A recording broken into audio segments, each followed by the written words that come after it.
દ્રૌપદીને એવું લાગ્યું કે મારા ભાઈ હતા ને એટલા માટે રોકાયા. સહદેવ નકુલને એવું લાગ્યું કે મારા મૌનના કારણે સ્વયં ભગવાન રોકાયા.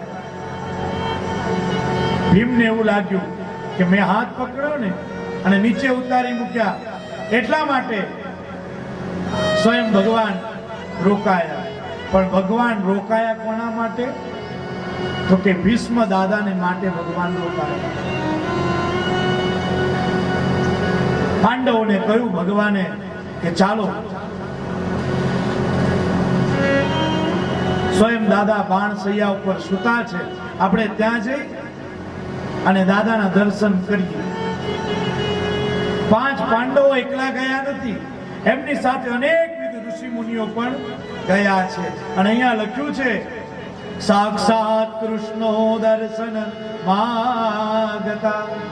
સ્વયં ભગવાન કૃષ્ણ એ ભીષ્મ દાદાના દર્શન કરવા માટે. જો આપણે ભગવાનના મંદિરે દર્શન કરવા જવું પડે, પણ આ ભીષ્મ દાદાના તપનો તાકાત કેવી હશે કે સ્વયં ભગવાન એમને દર્શન આપવા માટે આવે છે. અને 5 પાંડવોને ઋષિ મુનિઓને લઈ અને સ્વયં ભગવાન જ્યાં બાણસૈયા પર સુતેલા ભીષ્મ દાદાને મળવા માટે જાય છે, જ્યાં સ્વયં ભગવાન ના સ્વરૂપના દર્શન કરતા ભીષ્મ દાદા બોલી ઉઠ્યા છે બાપ કે સદેવ દેવો ભગવાન પ્રતીક્ષતા કલેવરમ યા વરિદમ હિનોમ્યહમ પ્રસન્નહાસા ઋણલોચનોલ્લસન મુખાંબુજોદ્યા ન પતશ્ચતુર્ભુજા. સ્વયં ભીષ્મ દાદા એવું બોલ્યા છે કે સદેવ દેવો ભગવાન પ્રતીક્ષતા. હે પ્રભુ, હું તમારી પ્રતીક્ષા કરું. જો યાદ રાખજો કે ભગવાનની છે ને બને તો પ્રતીક્ષા થાય, પરીક્ષા ન થાય. ઘણા લોકો ભગવાનની પરીક્ષા કરે, મનથી એવું વિચારે કે છોકરાનો છોકરો SSC માં પાસ થઈ જાય એટલા માટે હું 16 યમનાષ્ટકના પાઠ કરીશ, કાં તો મારું આ કામ થઈ જશે એટલા માટે હું 16 યમનાષ્ટકના પાઠ કરીશ. અને થોડાક દિવસ થાય અને કામ જો ન થાય તો એ યમનાષ્ટકના પાઠ મૂકી અને ક્યારે સાંઈ બાબા તરફ જતો રહે, ક્યારે જલારામ બાપા તરફ જતો રહે, એ કઈ કહેવાય નહીં. માણસ પ્રતીક્ષા કરતો નથી, રાહ જોતો નથી. એક સંતે બહુ સરસ કહેલું કે 5-5 ફૂટના તમે 20 ખાડા ખોદો ને બાપ તો જમીનમાંથી પાણી ન નીકળે, પણ જો 100 ફૂટનો એક ઊંડો ખાડો ખોદો તો એમાંથી પાણી નીકળે. એટલે ભગવાન ની પ્રતીક્ષા કરવાની, પરીક્ષા નહીં.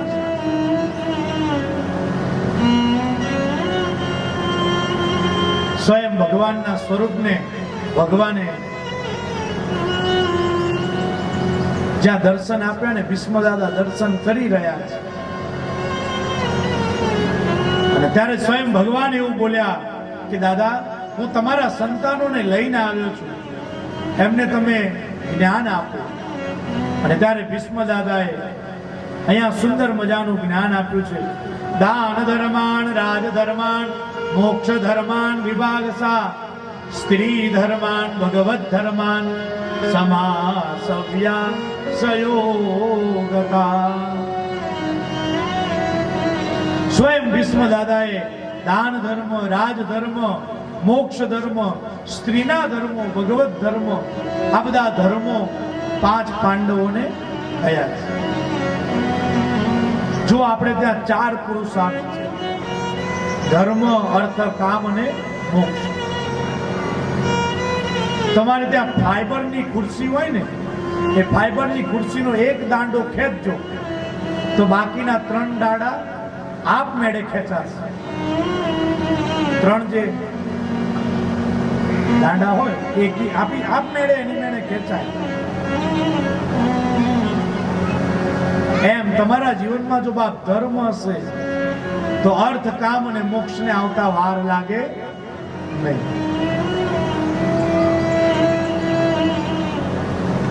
અમારા મુંબઈનો કવિ, બહુ સારા સાહિત્યકાર હરિભાઈ કોઠારી એવું કહેતા કે જો માણસ ધર્મને છોડશે ને તો સગાવાલા પણ આડું જોશે, અને જો ધર્મને પકડશે તો પશુ પંખીઓ પણ તમને મદદ કરશે. એટલે ધર્મને છોડવાનો નથી. આવું જ્ઞાન આપ્યા પછી ભીષ્મ દાદા ભગવાનના સ્વરૂપને જોયા પછી ભગવાનની સુંદર મજાની સ્તુતિ કરે છે. જો અહીંયા પુષ્પિતાગ્રા છંદની અંદર 11 શ્લોકથી ભગવાનની સ્તુતિ કરી છે. એમાં જે પ્રથમ શ્લોક છે ને બાપ, એ સમર્પણનો છે, અને 11મો જે શ્લોક છે એ શરણાગતિનો છે. આપણે ત્યાં સમર્પણ અને શરણાગતિમાં થોડોક ફરક છે. સમર્પણ કોને કહેવાય?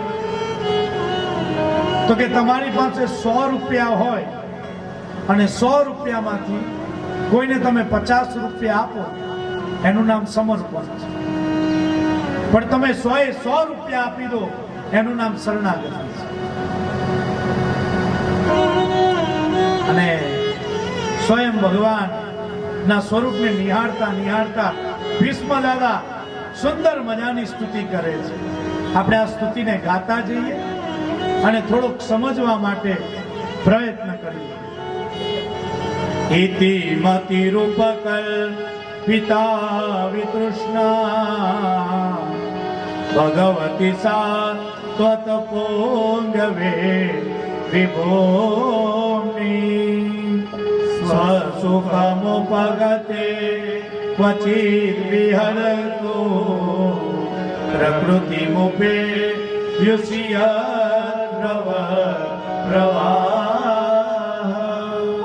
ભીષ્મ દાદા ભગવાનને એવું કહે છે કે હે પ્રભુ, મારી એક કુંવારી કન્યા છે. આપણને બધાને એવો વિચાર આવે કે આટલી મોટી ઉંમરનો પુરુષ અને એની પોતાની દીકરી કુંવારી રાખી હશે. પણ આ કઈ દીકરી છે? તો કે ઇતિ મતિ રૂપકલ પિતા વિતૃષ્ણા. હે પ્રભુ, મારી મતિરૂપી કન્યા છે ને, એ હજુ સુધી મેં કોઈની સાથે પરણાવી નથી, અને એ પ્રભુ મારે તમને આપવી છે. અને મારી મતિ છે કેવી? તો ઇતિ મતિ રૂપકલ પિતા વિતૃષ્ણા.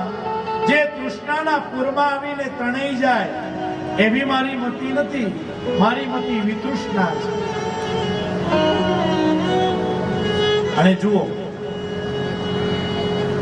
જેને આપણને મતિ આપી છે ને બાપ, એ મતિ એ જ ભગવાનને અર્પણ કરવાની છે. અને જ્યારે માણસ મતિનો દુરુપયોગ કરે છે, ખોટો ઉપયોગ કરે છે, ત્યારે માણસ દુઃખી થાય. મહાભારતની બહુ જાણીતી એવી કથા કે કૃષ્ણ ભગવાને ધર્મ રાજા યુધિષ્ઠિરને એમ કહ્યું કે હે ધર્મ રાજા, તમે એવું બોલો, અશ્વત્થામા હતા. ત્યારે ધર્મ રાજા બોલ્યા શું? તો કે ધર્મ રાજા બોલતા બોલતા એમ બોલ્યા કે અશ્વત્થામા હતા નરોવા કુંજરોવા. મહાભારતમાં એવું કહેવામાં આવ્યું છે કે ધર્મ રાજાનો રથ જમીનથી 1 હાથ ઊંચો ચાલતો. પણ જ્યાં ધર્મ રાજા એવું બોલ્યા ને કે અશ્વત્થામા હતા નરોવા કુંજરોવા, જ્યાં નરોવા કુંજરોવા એમ બોલ્યા, ત્યાં ધર્મ રાજાનો રથ જમીન પર આવી. આ નરોવા કુંજરોવા છે ને, એ ધર્મ રાજાએ પોતાની બુદ્ધિ લગાડી. ભગવાન તો માત્ર અશ્વત્થામા હતા એટલું જ બોલવાનું કહ્યું. અને ત્યાં ધર્મ રાજાએ ભગવાન તરફ જોયું કે પ્રભુ, આ રથ જમીન પર આવી ગયો. બોલે હા, મેં તમને અશ્વત્થામાં હતા એટલું જ બોલવાનું કહ્યું હતું, પણ આ નરોવા કુંજરોવા તમે તમારી મતી લગાડીને એટલે આ રથ જમીન ઉપર આવી ગયો. એ તો સારું છે કે રથની અંદર હું બેઠો છું એટલે જમીન પર આવીને અટકી ગયો, નહીતર આ જમીનમાં ઉતરી જાય. એટલે માણસ છે ને બાપ, મન ફાવતો ઉપયોગ કરે છે અને એટલા માટે દુઃખી થાય. એટલે ભગવાને જે આપણને બુદ્ધિ આપી છે, ભગવાને જે આપણને મતિ આપી છે બાપ, એ મતિ ભગવાનને જ અર્પણ કરવાની છે. અને એટલા માટે સ્વાધ્યાયનું બહુ સરસ ભાવગીત છે. અરે મન બુદ્ધિ જેના છે તેને તું સોંપજે, મનડું પ્રભુના ચરણમાં તું રાખજે. મન બુદ્ધિ જેના છે તેને તું સોંપજે, મનડું પ્રભુના ચરણમાં તું રાખજે. મનડું પ્રભુના ચરણમાં તું રાખજે. જેને આપણને બુદ્ધિ ને મતિ આપી છે ને બાપ, એ જ પરમાત્માને આપણી મતિ અર્પણ કરો. ત્યારબાદ બીજા શ્લોકની અંદર ભગવાનના રૂપનું વર્ણન કર્યું છે. ત્રિભુવન કમલમ તમાલ વર્ણમ રવિકર ગૌરવ રામ પરમ દદાને વપુરલ કકુલા વૃતાનનાબ્દમ વિજય સખે રતિરસ્તુ મે નવદ્યા. ભીષ્મ દાદા ભગવાનને એવું કહે છે કે હે પ્રભુ, તમે ત્રિભુવન સુંદર છો, તમારું રમણીય કમનીય નમનીય એવું જે તમારું પ્રભુ સ્વરૂપ, અને તમે પિતાંબર કેવું ધારણ કરો છો તો કે રવિ કર ગૌ રવ રામ રમ દધાને. ભગવાન પીળું પિતાંબર ધારણ કરે છે, પણ પીળું એટલે હળદરના જેવું નહીં. ભીષ્મ દાદા કહે છે રવિ કર ગૌ રવ રામ રમ દધાને. જેવો સૂર્યનો પ્રકાશ પડે ને, અને એમાં સૂર્યનું જે પ્રથમ કિરણ હોય અને એમાં જેવો રંગ હોય બાપ, એવા રંગનું પિતાંબર ભગવાન પહેરે છે. અને અંતમાં કહે છે વિજય સખે રતિરસ્તુ મે નવદ્યા. હે વિજયના સખા, વિજય એટલે અર્જુન, હે અર્જુનના સખા, તમારી અંદર મારી નિષ્ઠા. ત્યારબાદ ત્રીજા શ્લોકમાં બોલે છે યુધિતુર ગરજો વિધુમ્ર વિશ્વક વચલુલિત શ્રમ વાર્ય લંકૃતાસ્યે મમ નિશિતિ સરે વિભિદ્યમાન ત્વચિ વિલસત કવચેસ્તુ કૃષ્ણયાત્મા. જ્યારે યુદ્ધ ખેલાયું બાપ, અને યુદ્ધ સમયની જે વિલક્ષણ છબી છે બાપ, એ ભીષ્મ દાદાને યાદ આવે છે કે તમારા સુંદર મજાના વાકુડિયા વાળ, તમારા મુખની ઉપર ઘોડાના ટાપની જે રજ પડી છે બાપ, એ જે રજ ઉડે છે અને એ રજ તમારા મુખ ઉપર પડી છે, અને એ જે તમારું સ્વરૂપ છે બાપ, એ સ્વરૂપ અમારા શરીરની અંદર, અમારા અંતઃકરણની અંદર સ્થિર થાય. આ દીકરો કોની સાથે આવે છે? એના મમ્મી આવે છે ને જોડે?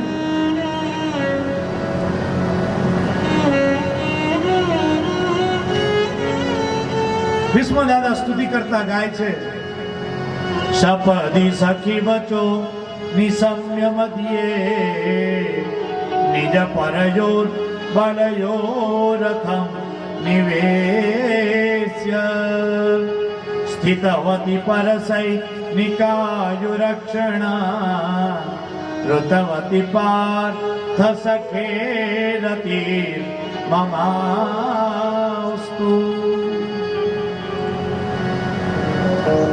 બે સેનાની અંદર સ્વયં ભગવાન બે સેનાની વચ્ચે લાવીને રથ ઊભો કરી દે છે અને રથ ઊભો કર્યા પછી સ્વયં ભગવાન અર્જુનને એવું કહે છે કે અર્જુન, જો આ દ્રોણ છે, આ કૃતવર્મા છે, આ કૃપાચાર્ય છે, આ ભીષ્મ છે, આ જયદ્રથ છે, આ દુશાસન છે, આ કર્ણ છે. અને ત્યારે ભીષ્મ દાદા ભગવાનને એવું પૂછે છે કે પ્રભુ,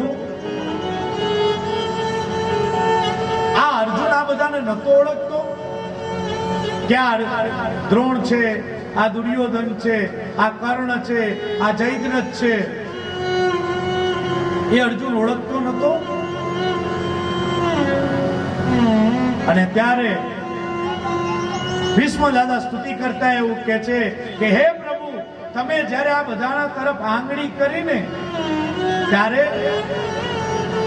નિજ પરયોર બલયો રથમ નિવેશ્ય, જેના તરફ તમે આંગળી કરી તેનું બળ, તેજ, આયુષ્ય એ બધું પ્રભુ તમે હરી લીધું.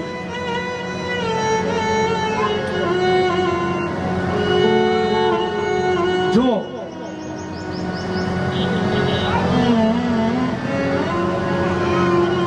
યુદ્ધની અંદર ઉતારે એનું નામ કૃષ્ણ નહીં. યુદ્ધની અંદર ઉતારે એનું નામ કૃષ્ણ નહીં, યુદ્ધમાં ઉગારે એનું નામ કૃષ્ણ છે.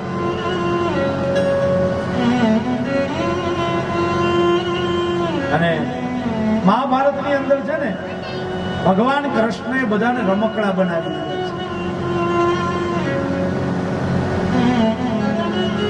અર્જુન તો માત્ર નિમિત્ત હતો, પણ જો આ યુદ્ધ જીતાયું હોય ને તો બાપ ભગવાન કૃષ્ણ નાખા. અને હે ભીષ્મ દાદા એવું કે છે કે હે પ્રભુ, આપણું જે આ સ્વરૂપ છે ને એમાં મારો આત્મા સ્થિર થાવ. ત્યારબાદ 5મા શ્લોકની અંદર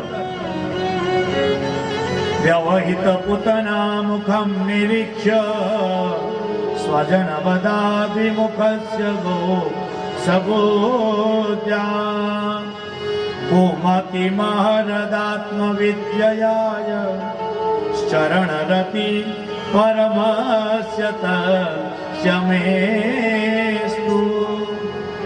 જ્યારે ભગવાન બે સેનાની વચમાં રથ લાવીને ઉભો કરી દીધો ને, ત્યારે અર્જુન એવું કહે છે કે પ્રભુ, હવે મારે યુદ્ધ કરવું છે નહીં. તમે કોઈનો સંબંધ જોડાયો હોય અને સંબંધ જોડાયા પછી લગ્ન લેવાય, લગ્નની તાળામાળ તૈયારીઓ થાય અને વરરાજા મંડપ પર આવે અને મંડપ પર આવ્યા પછી સાસુમાં પોંકવા જાય અને પોંકવા જાય ત્યાં ગાડી વરરાજા એવું કે મારે આ કન્યા સાથે પરણવું નથી. તો જેને નક્કી કરાવ્યું હોય ને એને લોકો ગામની અંદર તો પેલું ગાડું હોય અને ગાડાને આડા હોય, એ આડાને લઈ અને પુષ્પાંજલિ આપવા. હવે એવી દશા અહીંયા ભગવાનની થઈ છે કે બે સેનાની વચમાં લાવીને રથ ઉભો કરી દીધો છે અર્જુનનો. અને હવે અર્જુન એવું કહે છે કે મારે યુદ્ધ કરવું નથી. અને ત્યારે એ કુમતિને દૂર કરવા માટે સ્વયં ભગવાન એને જ્ઞાન આપે છે. કેવું જ્ઞાન આપે છે કે સ્વયં ભગવાન કુરુક્ષેત્રના મેદાનની અંદર શુદ્ધ અને બુદ્ધ થવા માટે શ્રીમદ ભગવદ ગીતા સંભળાવે છે. તમથી છુપાવાયના ને વાત બહાર જાયના, તમથી છુપાવાયના ને વાત બહાર જાયના, તમે રહ્યા કરતા કોઈને કહેવાય, તમે રહ્યા કરતા કોઈને કહેવાય. ગીતામાં દેખાડ્યો જીવ તરે પંથ છે, ગીતામાં દેખાડ્યો જીવ તરેનો પંથ છે. એ મરવા ચાલે નહીં વાંચવાનો ગ્રંથ છે, એ મરવા ચાલે નહીં વાંચવાનો ગ્રંથ છે. ગીતા જીવનો એ જીવતર કહેવાય ના, તમે રહ્યા કરતા કોઈને તમે દયા ભગવાને છે ને બાપ ગીતાની અંદર કેટલા બધા વચનો આપ્યા છે. ગીતાનો પ્રારંભ જોજો તમે. ધર્મ ક્ષેત્રે કુરુક્ષેત્રે પહેલો શબ્દ છે ધર્મ અને ગીતાનો છેલ્લો અક્ષર છે યત્ર યોગેશ્વર કૃષ્ણ યત્ર પાર્થો ધનુર્ધરા તત્ર શ્રી વિજયો ભૂતિર ધ્રુવાની તિર્મતિર્મમ. છેલ્લો અક્ષર છે મમ અને પહેલો અક્ષર છે ધર્મ. મમ ધર્મ, મારો ધર્મ શું છે એ ગીતા શીખવાડે છે. ગીતામાં ભગવાને અનેકવિધ વચનો આપ્યા છે. અનન્યામ ચિંતયંતો મામ યે જનામ પર્યુપાસતે તેષાં નિત્યાભ્યુક્તાનાં યોગક્ષેમં મહાત્મ્યં. ભગવાન એવું કહે છે કે તમારા બધાનું યોગક્ષેમ તે હું ચલાવું છું. આ યોગક્ષેમ એટલે માત્ર દાળ રોટલો એવો અર્થ નથી કરવાનો. યોગક્ષેમ એટલે શું? તો કે કોઈ માણસ સારું ગાતો હોય તેનો કંઠ ભગવાન સાચવે. કોઈ માણસ સારું નૃત્ય કરતો હોય ને બાપ તો એની કલા ભગવાન સાચવે. કોઈ સારું છે ગતિર ભણતા પ્રભુ સાક્ષી. આપણે ત્યાં પહેલા પાઠ્ય પુસ્તકોમાં એક વાર્તા આવતી કે બાપ દીકરો બે જણા આંબાવાડિયામાં ચોરી કરવા માટે ગયા. બાપ એક આંબા ઉપર ચડ્યો અને બીજા આંબા ઉપર બેટો ચડ્યો.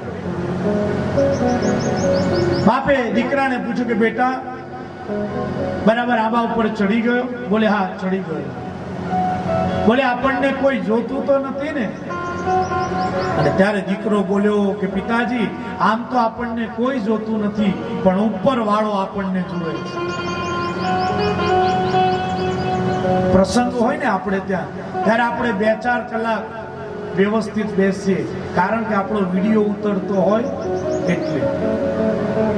પણ આપણા ભગવાન ઠાકોરજી છે ને એ આપણો 24 કલાક વિડીયો ઉતારે છે. પણ ભગવાન એટલો દયાળુ છે ને કે કોઈનો વિડીયો કોઈને બતાવતા નથી. અને શંકરાચાર્ય મહારાજે તો કહ્યું છે ગેયમ ગીતા નામ સહસ્ત્રમ ધેયં શ્રીપતિ રૂપમજસ્તમ. માણસે છે ને બાપા 3 વસ્તુ નિત્ય પઠન કરવી જોઈએ. ગેયમ ગીતા, ગીતાજીનો નિત્ય પાઠ કરવો જોઈએ. નામ સહસ્ત્રમ, વિષ્ણુ સહસ્ત્રનો પાઠ કરવો જોઈએ. અને ધેયમ શ્રીપતિ રૂપમજસ્તમ, સ્વયં ભગવાનનું ધ્યાન ધરવું જોઈએ. અમારા વડોદરા શહેરના કલેક્ટર સાહેબ ભાગ્યેશ ઝા થોડાક સમય પહેલા કલેક્ટર હતા અને ત્યારે એમને એવું કહેલું કે ગીતા એક એવું સિમ કાર્ડ છે કે જે આપણને અસીમ સુધી પહોંચાડે છે.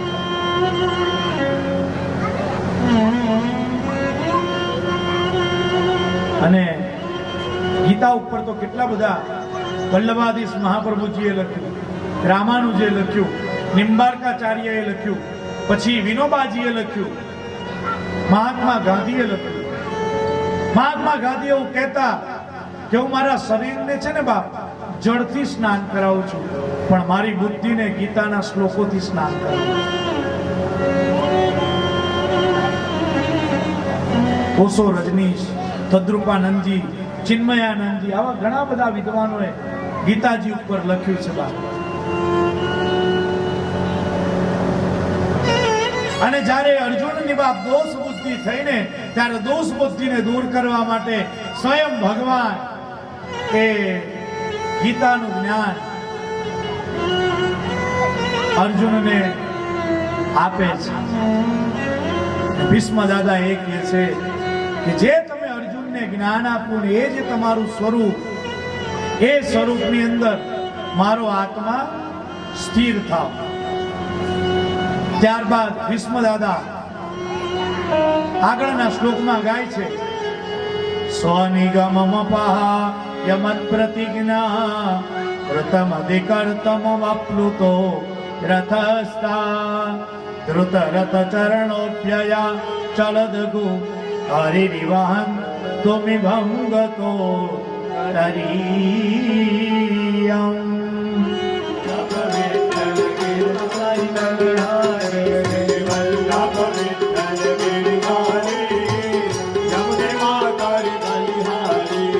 वल्लभ विठ्ठल गिरधारी यमुने मातर बलिहारी वल्लभ विठ्ठल गिरधारी यमुने मातर बलिहारी वल्लभ विठ्ठल गिरधारी यमुने मातर बलिहारी वल्लभ विठ्ठल गिरधारी यमुने मातर बलिहारी वल्लभ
આપણા બધાનું સદભાગ્ય છે કે પરમ પૂજ્ય શ્રી શિશિર બાવા યુગલ સ્વરૂપે આજે આપણા જ્ઞાન યજ્ઞમાં આશીર્વાદની વર્ષા કરવા માટે જ્યારે પધાર્યા છે ત્યારે યજમાન પરિવાર વતી અને વ્યાસગાદી ઉપરથી હું આપણને દંડવત પ્રણામ કરું છું. આપનું સ્વાગત છે.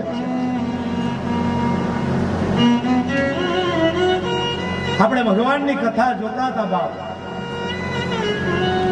સ્વયં ભગવાન કૃષ્ણ ભીષ્મ દાદાને મળવા માટે આવ્યા છે અને ભીષ્મ દાદા ભગવાનના સ્વરૂપને જોઈ અને સુંદર મજાની સ્તુતિ કરી રહ્યા છે.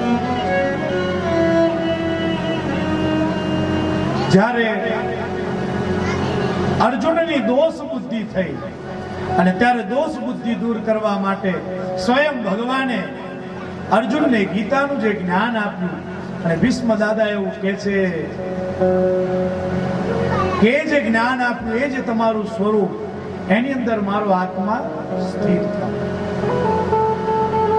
ત્યારબાદ આગળના શ્લોકમાં ગાય છે સ્વનિગમમપહા યમત પ્રતિજ્ઞા કૃતમધિકર્તમપ્લુતો રથસ્થા ધૃતરથચરણોऽપ્યયા ચલદગો હરિરિવહન્તુ નિભંગતો તરીયમ. એક બાજુ ભગવાન કૃષ્ણએ પ્રતિજ્ઞા કરી કે આ યુદ્ધની અંદર હું એક પણ શસ્ત્ર ધારણ નહીં કરું, અને ત્યારે બીજી બાજુ ભીષ્મ દાદાએ પ્રતિજ્ઞા કરી કે યુદ્ધની અંદર કૃષ્ણને જો હાથમાં શસ્ત્ર ન પકડાવું તો કટી મેકલા બ્રહ્મચર્ય પાળનાર ગંગાનો પુત્ર હું ભીષ્મ છું.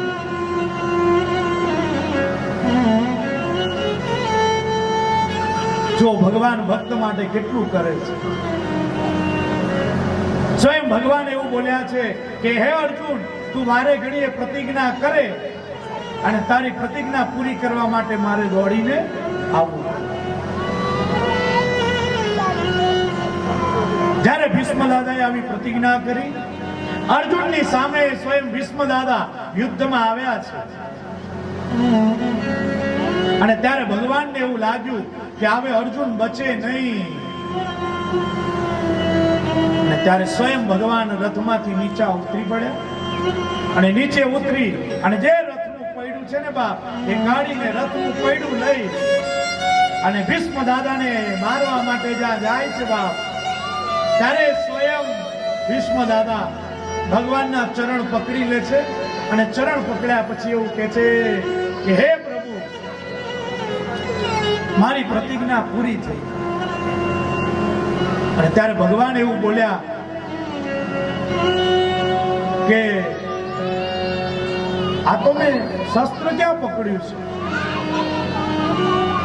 આ તો રથનું પૈડું છે. અને ત્યારે ભીષ્મ દાદા એવું બોલ્યા કે આ તમે મને મારવા માટે દોડ્યા ને આ લઈને, એટલા માટે રથનું પૈડું પણ મારા માટે શસ્ત્ર બની ગયું છે. પણ જ્યારે આ રથનું પૈડું લઈને દોડી રહ્યા છે ત્યારે ભીષ્મ દાદાએ જોયું શું કે અહીંયા લખ્યું છે હરિવહં તોમિવં ગતો તરીયમ. જ્યારે ભગવાન દોડી રહ્યા છે ને ત્યારે એક ગજરાજ સિંહ દોડતો હોય એવી અદાથી ભગવાન દોડી રહ્યા છે. એક સ્વરૂપ એ નિહાળ્યું કે રથનું પૈડું લઈને દોડી રહ્યા છે, અને બીજું સ્વરૂપ એ નિહાળ્યું કે અર્જુનનો રથને સાચવીને ભગવાન બેઠા છે. જ્યારે ભગવાન દોડતા હતા ને ત્યારે ભગવાનનું ઉત્તરીય વસ્ત્ર એ ભૂમિ ઉપર પડ્યું. પૂજ્ય કૃષ્ણશંકર દાદા એવું કહેતા કે જે ભગવાનનું ઉત્તરીય વસ્ત્ર ભૂમિ ઉપર પડ્યું ને એ એવું કહેવા માંગે છે કે જ્યાં સુધી આ ભૂમિ ઉપર એક સંત હશે, જ્યાં સુધી આચાર્ય ચરણ હશે, જ્યાં સુધી એક બ્રાહ્મણ હશે, ત્યાં સુધી હું આ ધરાને છોડું.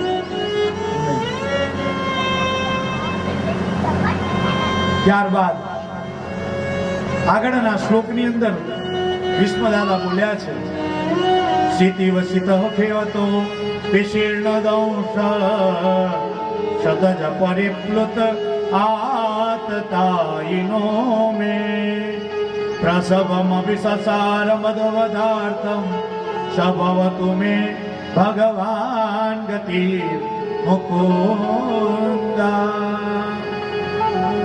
ભીષ્મ દાદા એવું કહે છે કે હું આતતાયી છું, કે તીક્ષ્ણ બાણ મારી મારીને મેં તમારા શરીરને, તમારા કવચને તોડી નાખ્યું. આખું શરીર તમારું લોહી લહાણ થઈ ગયું છે. અર્જુનના રોકવા છતાં તમે મને મારવા આવી રહ્યા હતા, અને એ જે તમારું પ્રભુ, તમારું જે સ્વરૂપ છે ને બાપ, એ સ્વરૂપમાં મારો આત્મા સ્થિર થયો. ત્યારબાદ આગળના શ્લોકમાં ગાય છે વિજય રથ કુટુંબ આત્રતોત્રે ધૃતહય રશ્મિન તક્ષ ઈક્ષણીયે ભગવતી રતિરસ્તુ મે મુમુર્ષો યમિહ નિરીક્ષ હતા ગતા સ્વરૂપમ. કોઈ કે ભીષ્મ દાદાને એવું પૂછ્યું કે પ્રભુ, હે દાદા, તમે તો ભગવાનની અંદર આટલો બધો પ્રેમ રાખો, તો તમે કૌરવના પક્ષે કેમ રહ્યા, પાંડવોના પક્ષે કેમ રહ્યા નહીં? અને ત્યારે ભીષ્મ દાદાએ જવાબ આપ્યો કે આ યુદ્ધની અંદર મારું મૃત્યુ તો નિશ્ચિત હતું, પણ જો હું પાંડવોના પક્ષે રહ્યો હોત તો કૌરવોના બાણ ખાતા ખાતા મારું શરીર શાંત થયું હોત. પણ મારે એ નતું જોઈતું. મારી સામે જ્યારે બાણ વાગે ને બાપ અને મારું શરીર છૂટતું હોય ત્યારે સ્વયં ભગવાનના મને દર્શન થયા કરે, અને એટલા માટે હું કૌરવોના પક્ષે રહું. ત્યારબાદ આગળના શ્લોકમાં ગાય છે લલિત ગતિ વિલાસ બલ દુહાસ પ્રણય નિરીક્ષણ કલ્પિતો રૂમાનામ કૃત અનકૃતવત્ય અનમદાંદા પ્રકૃતિ મગન કિલયશ ગો પવત. દુર્યોધન ભીષ્મ દાદાની પાસમાં આવે છે અને દાદાને આવીને એવું કહે છે કે દાદા, આપણા બધા જ યોદ્ધાઓ એક પછી એક ખણાઈ ગયા છે,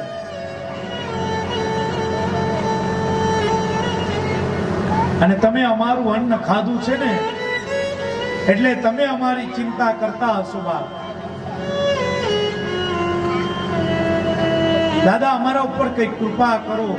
અને ત્યારે ભીષ્મ દાદાએ એમ કહ્યું કે રાત્રિના 12 વાગે તું ભાનુમતીને મોકલજે, હું એને આશીર્વાદ આપીશ. આ બાજુ દુર્યોધન હરકાતો પોતાના મહેલમાં આવ્યો, બધા ભાઈઓને વાત કરી કે ભીષ્મ દાદાએ ભાનુમતીને આશીર્વાદ આપવાનું કહ્યું છે અને હવે પાંડવોનું નિકંદન નીકળી જશે. આ વાતની ભગવાનને ખબર હતી, એટલે ભગવાન રાત્રિના સમયે પાંડવોની છાવણીમાં જાય છે અને પાંડવોની છાવણીમાં ગયા પછી 5 પાંડવો તો સૂતા છે, દ્રૌપદીજી જાગે છે અને દ્રૌપદીએ ભગવાનને કહ્યું કે મોટા ભાઈ, તમે હજુ સુધી જાગો છો? અને ત્યારે ભગવાન બોલ્યા કે બેન, હું જાગું છું ને એટલા માટે જ આ 5 જણા શાંતિથી સૂઈ શકે.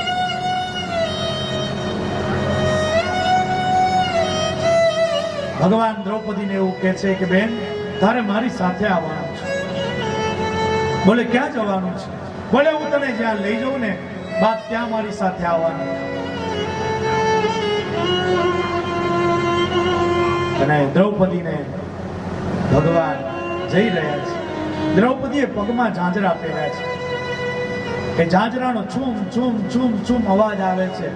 ભગવાને કહ્યું કે બેન, આ ઝાંઝરા કાઢી નાખ.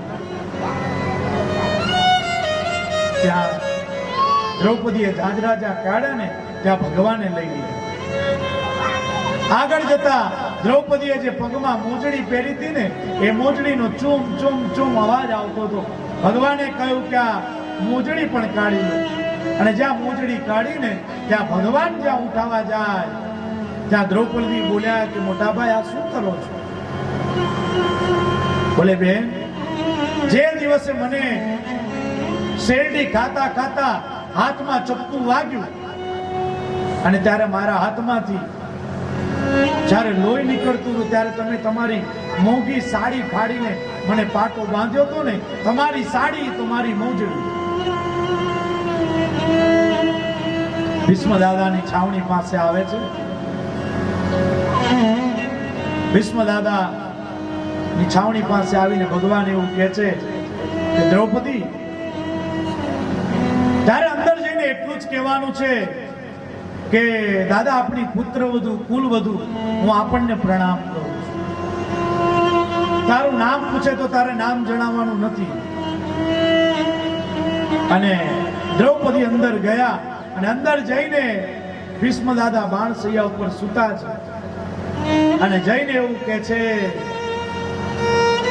કે હે દાદા, આપણી પુત્રવધુ કુલવધુ, હું આપણને પ્રણામ કરું છું. અને ત્યારે ભીષ્મ દાદાએ મનથી વિચાર કર્યો કે મેં ભાનુમતીને કહ્યું હતું એટલે ભાનુમતી આવી હશે. અને ભીષ્મ દાદા બોલી ઉઠ્યા કે બેટી, તારું અખંડ સૌભાગ્ય હો, બેટી તારું અખંડ સૌભાગ્ય હો, બેટી તારું અખંડ સૌભાગ્ય. પણ જ્યારે આશીર્વાદ આપ્યા ને પછી ભીષ્મ દાદા પૂછે છે કે બેટા, તું કોણ છે? તારું નામ શું છે?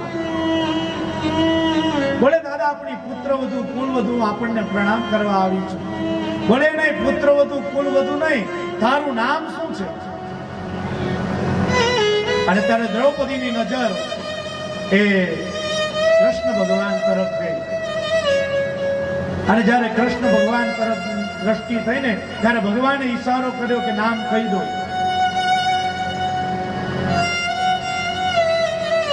કહ્યું કે દાદા, આપણી પુત્રવધુ કુલવધુ મારું નામ દ્રૌપદી છે. અને જ્યાં દ્રૌપદી શબ્દ સાંભળ્યો ને ત્યાં ભીષ્મ દાદા બોલ્યા કે બેટી તારું તો ધરણી ધર્મ થાય છે. જો મેં દુર્યોધનની પત્નીને આશીર્વાદ આપ્યા હોત તો મારા આશીર્વાદ મિથ્યા થાત.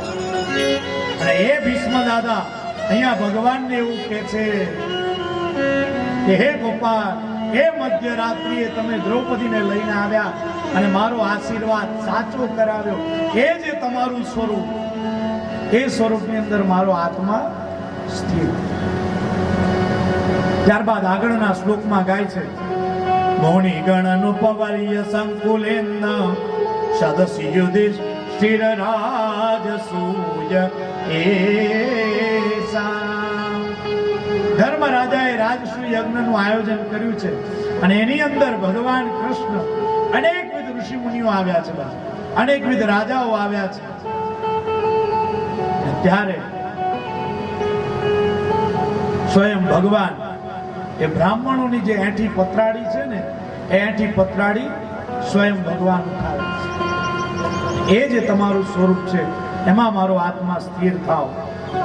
ત્યારબાદ છેલ્લા શ્લોકની અંદર તમિમિમ મહજમ શરીર ભાજામ હૃદય હૃદય દિષ્ટિતમાત્મ કલ્પિતાનામ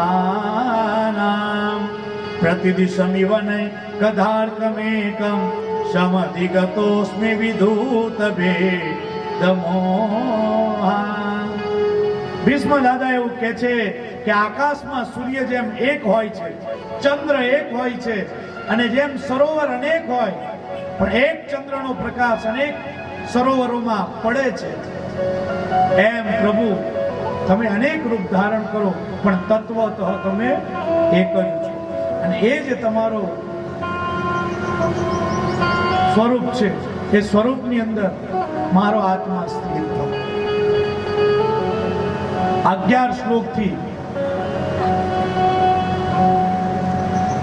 ભીષ્મ દાદાએ સુંદર મજાની સ્તુતિ કરી. ભીષ્મ દાદાનું શરીર શાંત થયું અને ત્યારે કૃષ્ણ ભગવાને શ્રદ્ધાંજલિ આપતા એમ કહ્યું કે ભીષ્મ દાદાએ જીવી પણ જાણ્યું અને મરી પણ જાણ્યું. પૂજ્ય ડોંગરે મહારાજ એવું કહેતા કે આપણે જીવશું જેમ તેમ પણ મરશું કેમ કેમ.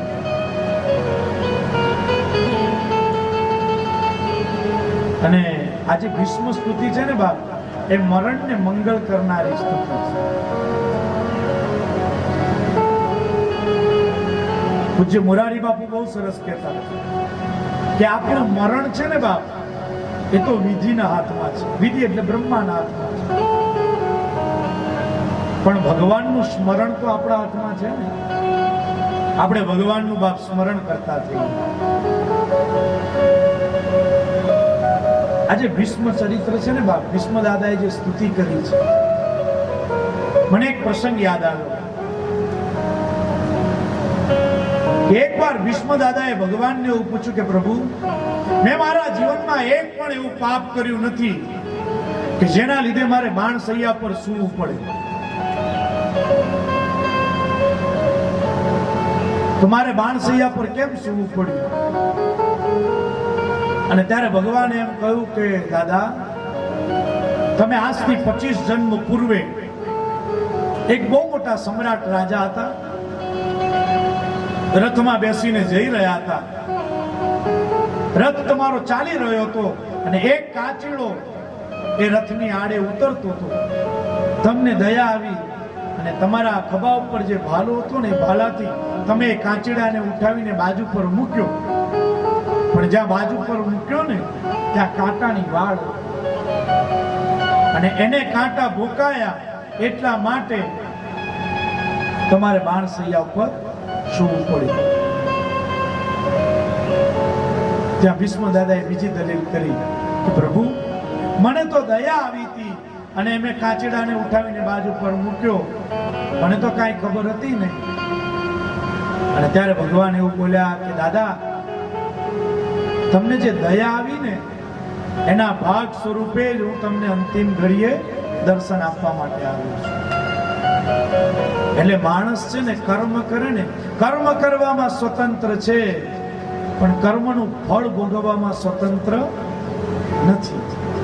ને એટલે તો તુલસીદાસજી લખે, કર્મ પ્રદાન ઈશ્વર ચિરાતા, કર્મ પ્રધાન ઈશ્વર ચિરાતા, જો જસ કરે તો તત ફલ ચાતા, જો જસ કરાઈશું તસ ફલ ચાતા. તમે ઘરના આંગણે બાવળીઓ વાવ્યો હોય ને, પછી કેરીની આશા રખાય. માણસ જે કર્મ કરે એનું ફળ એને ભોગવવું પડે. ત્યારબાદ સુંદર મજાની કથા છે કે સ્વયં ભગવાન દ્વારકામાં પધારે છે અને અહીંયા દ્વારકાનું મૂળ નામ બતાવ્યું છે. કુશસ્થલી પુણ્યયશસ્કરી ભુવ. દ્વારકાનું મૂળ નામ છે કુશસ્થલી. જો ભગવાન છે ને એ 5 ઠેકાણે નિત્ય નિવાસ કરે છે. પહેલું છે દ્વારકામાં, બીજું મથુરામાં, ત્રીજું ગંડકી નદીના તટ ઉપર, ચોથું છે ઉપવનમાં અને પાંચમું છે શ્રીરંગમ. આ 5 જગ્યા ઉપર સ્વયં ભગવાન નિત્ય નિવાસ કરે છે. અને અહીંયા તો કથા છે કે ઉત્તરાજીએ જે સ્તુતિ કરી અને જે ગર્ભનું રક્ષણ ભગવાને કર્યું, હવે ઉત્તરાજીને ત્યાં એક પુત્રનો જન્મ થયો અને એ પુત્રનો જે જન્મ થયો ને એ 10 દિશા તરફ જુએ છે અને માટે નામ પાડવામાં આવ્યું. બોલે પરીક્ષિત મહારાજ કી જય.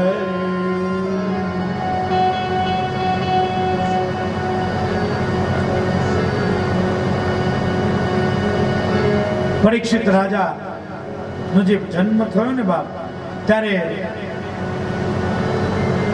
ધર્મરાજાએ બ્રાહ્મણોને બોલાવ્યા, દાન દક્ષિણા આપી અને બ્રાહ્મણોને કહ્યું કે મારા લાલનું ભવિષ્ય કથન કરો. અને ત્યારે ભવિષ્ય કથન કરતા બ્રાહ્મણો બોલ્યા કે આ તારો જે દીકરો છે ને બાપ, એ ઈક્ષ્વાકુ વંશના રાજા જેવો રક્ષણ કરનારો થશે, રામચંદ્ર ભગવાન જેવો સત્ય પ્રતિજ્ઞા પાલક કરશે, સિબી રાજા જેવો રક્ષણ કરનારો હશે, ભરત રાજા જેવો યજ્ઞ કરનારો હશે, અર્જુનના જેવો ધનુર્ધારી હશે, સમુદ્રના જેવો દુસ્તર હશે, અગ્નિના જેવો અસહ્ય હશે, સિંહના જેવો પરાક્રમી હશે અને હિમાલયના જેવો આશ્રયદાતા હશે, માત પિતા જેવો સહનશીલ હશે, બ્રહ્માજી જેવો સમભાવવાળો હશે, શંકર ભગવાન જેવો કૃપાવાન હશે, વિષ્ણુ ભગવાન જેવો આશ્રયદાતા હશે અને રંતી દેવના જેવો દયાળુ હશે, યયાતિ રાજા જેવો ધાર્મિક હશે, બલિ રાજા જેવો ધીરજવાન હશે અને પ્રહલાદના જેવો ભક્ત હશે. આવા 25 ગુણ વાળો આ તારો દીકરો હશે. જો સંતો આચાર્યો આ પરીક્ષિતનો જન્મ એટલે શું એ બતાવે છે કે 5 પ્રકારની શુદ્ધિ એટલે પરીક્ષિતનો જન્મ. પહેલું છે માતૃ શુદ્ધિ. પરીક્ષિતના માતા કોણ? કે ઉત્તરા. ઉત્તરાના સાસુ કોણ? સુભદ્રા. અને સુભદ્રાના સાસુ કોણ? તો કે કુંતા. એ ત્રણેય પરમ ભગવતી એટલે માતૃ શુદ્ધિ છે. પછી પિતૃ શુદ્ધિ. પરીક્ષિતના પિતા કોણ? તો કે અભિમન્યુ. અભિમન્યુના પિતા કોણ? પાંડુ અને અર્જુન. અને અર્જુનના પિતા પાંડુ. એ પણ ત્રણેય પરમ ભગવતી એટલે પિતૃ શુદ્ધિ છે. અહીંયા ત્રીજું બતાવ્યું છે કે અન્ન શુદ્ધિ. ધર્મ રાજાનું રાજ હતું ને બાપ, એટલે એમનું અન્ન પવિત્ર હતું. ચોથું છે બીજ શુદ્ધિ. આ બીજ શુદ્ધિ અગાડી એક કથા જોડાયેલી છે કે એકવાર ભગવાને ઘણા બધા અસુરોને મારી નાખ્યા. જ્યારે અસુરોને મારી નાખ્યા ને બાપ,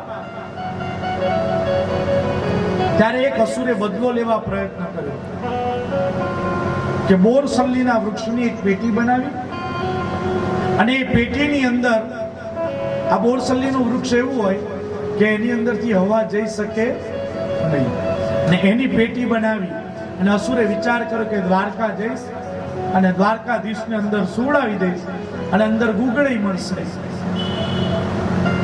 એટલે પેટી લઈને જઈ રહ્યો છે અસુર. ત્યાં સામે એક બ્રાહ્મણ દેવતા મળ્યા. બ્રાહ્મણ દેવતા મળ્યા ને એટલે બ્રાહ્મણ દેવતાએ અસુરને પૂછ્યું કે તું જાય છે ક્યાં? બોલે દ્વારકા જાઉં છું અને આ જે પેટી મેં બનાવી છે એની અંદર દ્વારકાધીશને સુવડાવી દઈશ અને ગુંગળીને મરી જશે. એટલે બ્રાહ્મણ દેવતાએ એવું કહ્યું કે હું અત્યારે દ્વારકાથી જ આવું છું, કૃષ્ણને મળીને જ આવું છું અને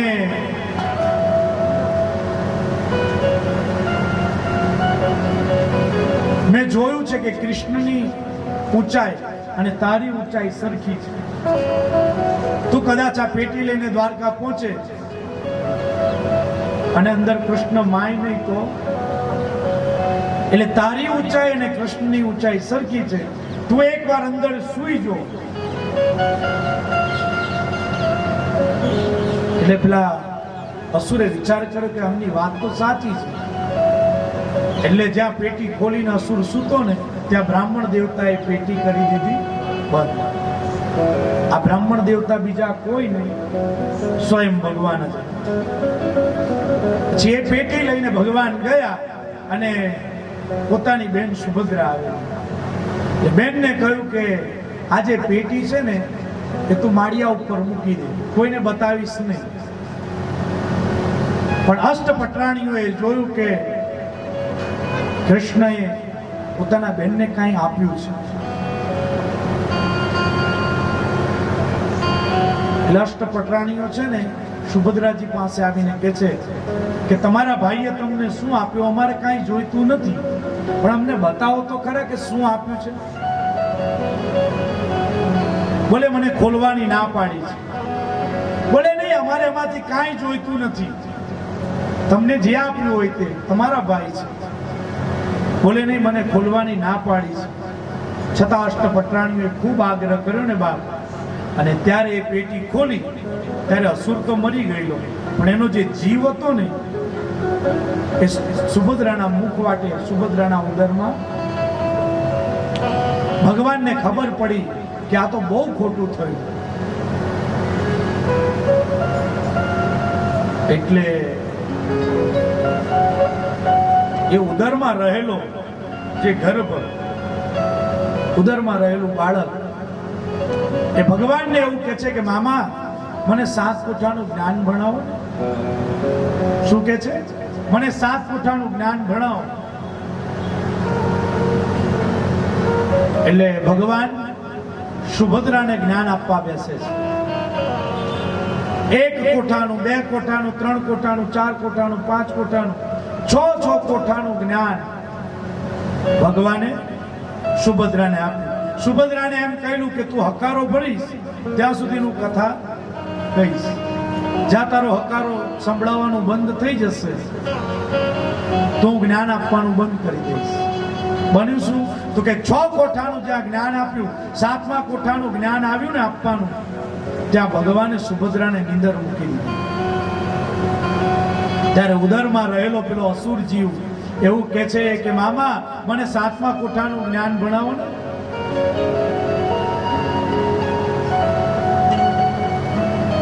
ત્યારે ભગવાને કહ્યું કે તું પ્રસૂત થા, પ્રસૂત થઈશ પછી હું તને જ્ઞાન આપીશ.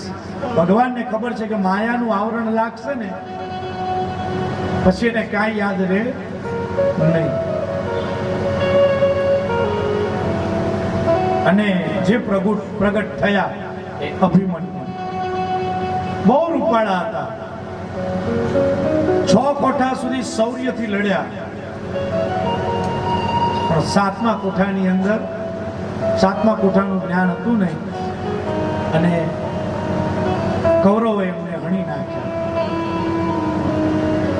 પણ અહીંયા જ્યારે ઉત્તરાને ગર્ભ રહ્યો છે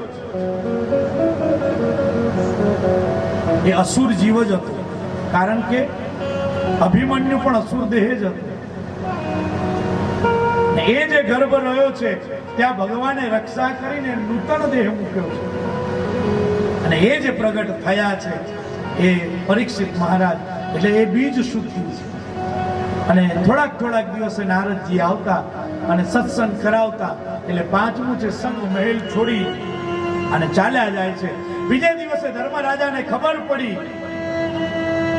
કે કાકા ને કાકી પોતાના મહેલમાં નથી. ત્યારે ધર્મરાજાને એવું લાગ્યું કે મારાથી કોઈ ભૂલ થઈ હશે, મારા કોઈક સેવકે કંઈક કીધું હશે, અને અહીંયાથી છોડીને ચાલ્યા ગયા.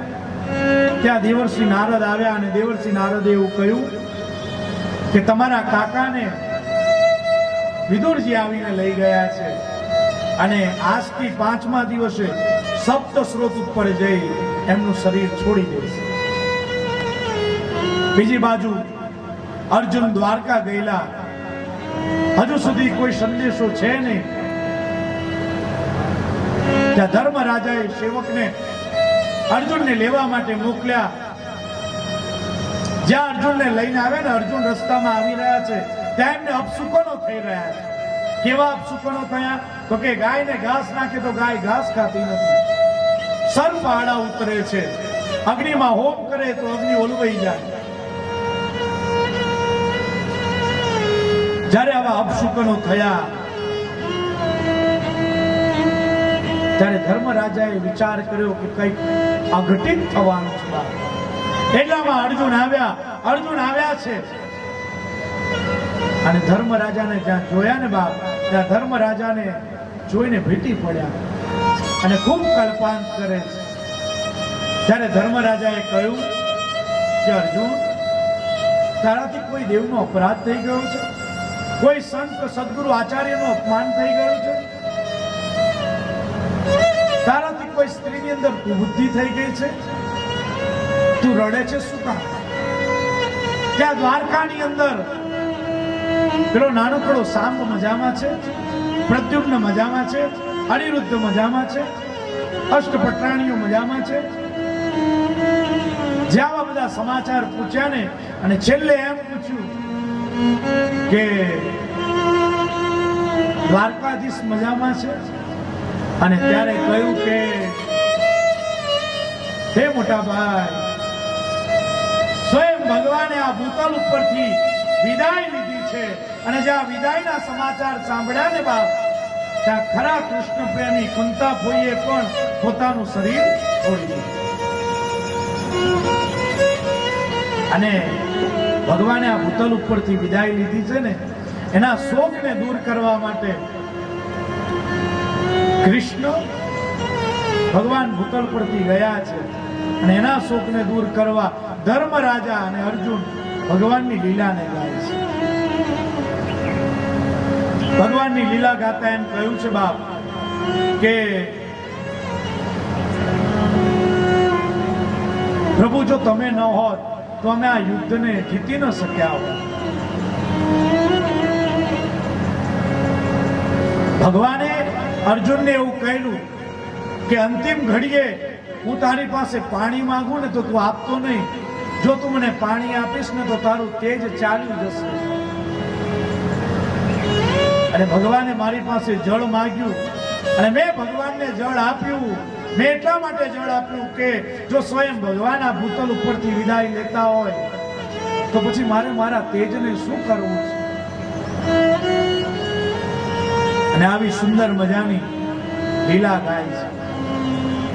લીલા ગાતા એવું કે છે કે કૌરવોએ દુર્વાસાજીને મોકલ્યા હતા, પણ હે પ્રભુ, તમે અમને એક પદ્મમણી આપ્યો તો ને, એના કારણે દુર્વાસાજીને અમે જમાડીને મોકલ્યા અને દુર્વાસાજીએ અમને આશીર્વાદ આપ્યા. જો તમે અમને પદ્મમણી ન આપ્યો હોત તો અમારી દશા શું થાય? આવી ભગવાનની લીલાને ગાતા ગાતા ક્યાં સવાર થઈ ગયું બાપ, એ કાંઈ ખબર પડી નહીં. અર્જુન ભગવાનની કૃપાને ગાઈ રહ્યા છે. પછી તો પરીક્ષિત રાજાના હાથમાં સત્તા આવી. પરીક્ષિત રાજાના હાથમાં સત્તા આવી. એક દિવસ નગર ચર્ચા કરવા માટે નીકળ્યા છે. જ્યાં એક યવન એક બળદના 3 પાદ તૂટી ગયા છે અને ચોથા પાદ ઉપર એ બળદ ટક્યો છે અને એ જવાન માર મારી રહ્યો છે. ત્યારે